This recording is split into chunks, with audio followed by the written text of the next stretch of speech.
Ladies and gentleman, ದಶಕಗಳ ಕಾಲ cine ಪ್ರಿಯರನ್ನ ರಂಜಿಸಿದ್ದ Kapali theatre ಜಾಗದಲ್ಲಿ ಈಗ ಮಹೇಶ್ ಬಾಬು ಅವರ ಎಎಂಬಿ ಮಲ್ಟಿಪ್ಲೆಕ್ಸ್ ತಲೆ ಎತ್ತಿದೆ.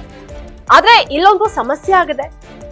ಮಲ್ಟಿಪ್ಲೆಕ್ಸ್ ನಲ್ಲಿರುವಂತಹ ಫೋಟೋ ಗ್ಯಾಲರಿಯಲ್ಲಿ ದರ್ಶನ್ ಫೋಟೋ ಕಾಣೆಯಾಗಿದೆ. ಇದು ಹಲವಾರು ಊಹಾಪೋಹಗಳಿಗೆ ಕಾರಣವಾಗಿದೆ. ದರ್ಶನ್ ಅಭಿಮಾನಿಗಳು ಗರಂ ಆಗಿದ್ದಾರೆ. ಯಾವ ಕಾರಣಕ್ಕೆ ಅಂತ ನೋಡ್ತಾ ಹೋಗೋಣ. ವೀಕ್ಷಕರೇ, ನೆಲ ಜಲ ಭಾಷೆಗಾಗಿ ಪ್ರಾಮಾಣಿಕ ಪತ್ರಿಕೋದ್ಯಮ. ನೀವು ನೋಡ್ತಾ ಇದ್ದೀರಾ ಫೋಕಸ್ ಟಿವಿ. ನಾನು ನಿಶ್ಚಿತ.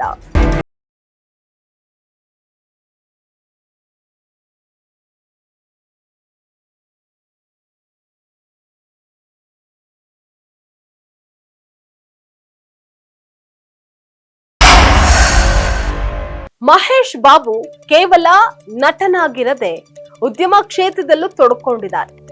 ಹೋಟೆಲ್, ಬಟ್ಟೆ ಹಾಗೆ ಮಲ್ಟಿಪ್ಲೆಕ್ಸ್ ಗಳನ್ನ ಮಹೇಶ್ ಬಾಬು ಹೊಂದಿದ್ದಾರೆ. ಅದೇ ರೀತಿ ಇದೀಗ ಬೆಂಗಳೂರಿನ ಕಪಾಲಿ ಥಿಯೇಟರ್ ಇದ್ದಂತಹ ಬಳಿ ಮಹೇಶ್ ಬಾಬು ಅವರ ಎಎಂಬಿ ಸಿನಿಮಾಸ್ ಮಲ್ಟಿಪ್ಲೆಕ್ಸ್ ತಲೆ ಎತ್ತಿದೆ. ಆದ್ರೆ ಈ ಮಲ್ಟಿಪ್ಲೆಕ್ಸ್ ನ ಗ್ಯಾಲರಿಯಲ್ಲಿ ಎಡವಟ್ಟೊಂದಾಗಿದೆ. ಬೆಂಗಳೂರಿನಲ್ಲಿ ಇರುವಂತಹ ಎಎಂಬಿ ಸಿನಿಮಾಸ್ ನಲ್ಲಿ ಮಹೇಶ್ ಬಾಬು ಕನ್ನಡಕ್ಕೆ ಮಹತ್ವವನ್ನ ನೀಡಿದ್ದಾರೆ. ಸ್ಯಾಂಡಲ್ವುಡ್ ನಟರ ಭಾವಚಿತ್ರಗಳನ್ನು ಹಾಕಿದ್ದಾರೆ. ಆದ್ರೆ ಈ ಗ್ಯಾಲರಿಯಲ್ಲಿ ದರ್ಶನ್ ಫೋಟೋ ಕಾಣೆಯಾಗಿದೆ.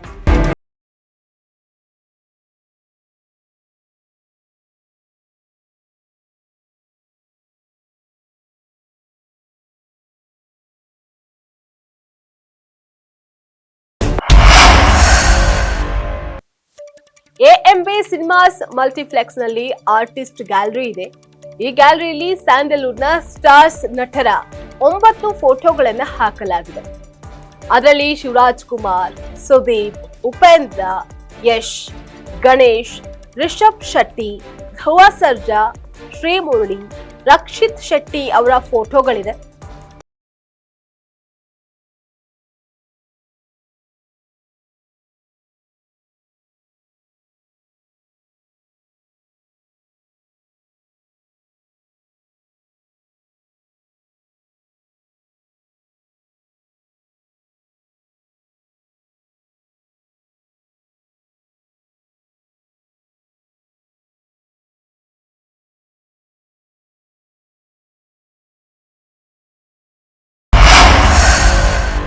ಪೋಸ್ಟ್ ನಲ್ಲಿ ಮಹೇಶ್ ಬಾಬು ಅವರೇ, ನಿಮಗೆ ಬೆಂಗಳೂರಿಗೆ ಸ್ವಾಗತ. ಎಎಂಬಿ ಸ್ಕ್ರೀನ್ಸ್ಗೆ ಭೇಟಿ ನೀಡಿದೆ. ಮಲ್ಟಿಪ್ಲೆಕ್ಸ್ ಅದ್ಭುತವಾಗಿದೆ. ಗುಣಮಟ್ಟದ ಮಲ್ಟಿಪ್ಲೆಕ್ಸ್ ನಿರ್ಮಾಣ ಮಾಡಿದಕ್ಕೆ ಧನ್ಯವಾದಗಳು, ಒಳ್ಳೆದಾಗ್ಲಿ. ಆದ್ರೆ ಆರ್ಟಿಸ್ಟ್ ಗ್ಯಾಲರಿಯಲ್ಲಿ ದರ್ಶನ್ ಅವರ ಫೋಟೋ ಮಿಸ್ ಆಗಿದೆ. ಇದು ನೋಡಿ ಬೇಸರ ಆಯ್ತು. ತಪ್ಪಾಗಿದೆ, ತಿದ್ಕೊಳ್ಳಿ ಅಂತ ಹೇಳಿದ್ದಾರೆ. ಇದೀಗ ಈ ಟ್ವೀಟ್ ಸೋಷಿಯಲ್ ಮೀಡಿಯಾದಲ್ಲಿ ಚರ್ಚೆಗೆ ಗ್ರಾಸವಾಗಿದೆ. ದರ್ಶನ್ ಅಭಿಮಾನಿಗಳಿಗೆ ಅಸಮಾಧಾನವೂ ಉಂಟಾಗಿದೆ. ಈ ಪೋಸ್ಟ್ಗೆ ಕೆಲವರು ಕುರುಕ್ಷೇತ್ರ ಚಿತ್ರದ ಪೋಸ್ಟರ್ ಅನ್ನ ಹಾಕಿದ್ದಾರೆ ಎಂದಿದ್ದಾರೆ. ಇನ್ನು ಕೆಲವರು ರೇಣುಕಾ ಸ್ವಾಮಿ ಪ್ರಕರಣದ ಹಿನ್ನೆಲೆಯಲ್ಲಿ ಫೋಟೋ ಹಾಕಿಲ್ಲ ಅಂತ ಹೇಳಿದ್ದಾರೆ. ಆದ್ರೆ ದರ್ಶನ್ ಫೋಟೋ ಬೇಕಂತಾನೆ ಹಾಕಿಲ್ವಾ ಅಥವಾ ಮಿಸ್ ಆಗಿದ್ಯಾ ಅನ್ನೋದಕ್ಕೆ ಮಹೇಶ್ ಬಾಬು ಅವರೇ ಉತ್ತರವನ್ನ ನೀಡಬೇಕಾಗಿದೆ. ಇದಾಗಿತ್ತು ಇವತ್ತಿನ ಫೋಕಸ್ ಸ್ಪೆಷಲ್ ಸ್ಟೋರಿ. ನೆಲ ಜಲ ಭಾಷೆಗಾಗಿ ನೋಡ್ತಾ ಇರಿ ಫೋಕಸ್ ಟಿವಿ.